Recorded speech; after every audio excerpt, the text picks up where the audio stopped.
มื้อนี้ได้ขึ้นมาเวียงเนาะและมาจิมาเลาะตลาดได้ย่างมาแล้วมีโอ้รถกระลายตึกกระลายเนาะย่างไปหาเบิ่งแนวกินเฮาสิแนวกินมันสิเป็นแนวใดในอยู่ในตัวเมืองคือบ้านน้องเขาอยู่บ่เราเบิ่งรถจักรรถหยังกระลายขนาดนี้บ้านเมืองเขาเจริญเลยเดี๋ยวนี้เนาะอยู่บ้านเขาก็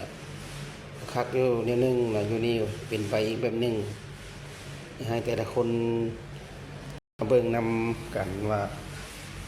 ที่ชีวิตของอยู่ในเมืองเนาะส่วนหลายก็มีแต่การใช้เงินอะไรเนาะพระเจ้าปิ้งปลา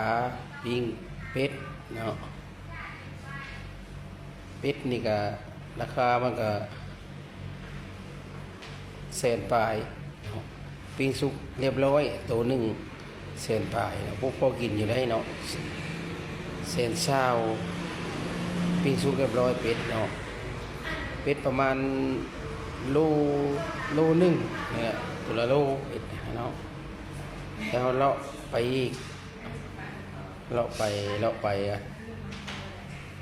โอ้ส่งเมืองตลาดไก่ชุดเสียงตาได้เลยเนาะเบิ่งเครื่องขายกับเจ้าไปยักกินลูกชิ้นก็มีเนาะมีปลาได้ดีในปลา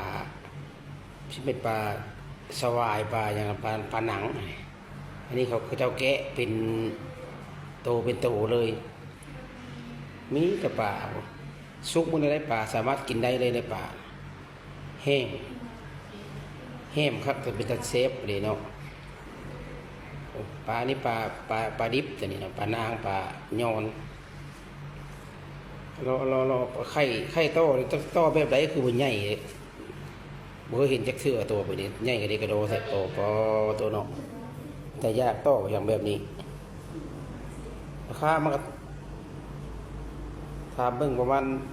โลละ2-3 เซนฮู้ละมีครบส่วนทุกอย่างเนาะ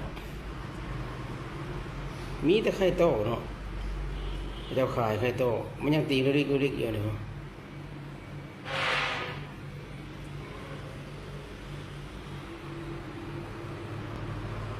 อันนี้หอยนะหอยหอมเด้อนี่เด้อเนาะหอยหอมเป็นกระซามอันนี้แหละหอยข้างนี่แหละหอยโป๊ข้างนี่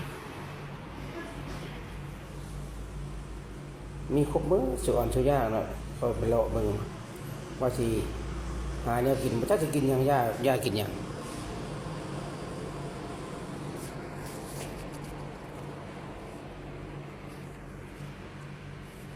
เดี๋ยวแล้วก็เลาะไปอีกเนาะเลาะไปเบิ่งอันนี้เฮ็ด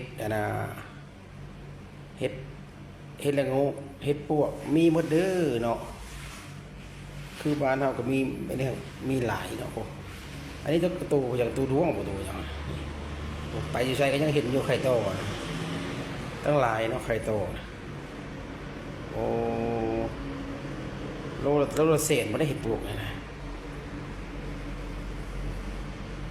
ตลาดไปจักสิเลาะไปทางใดย่าทางไหน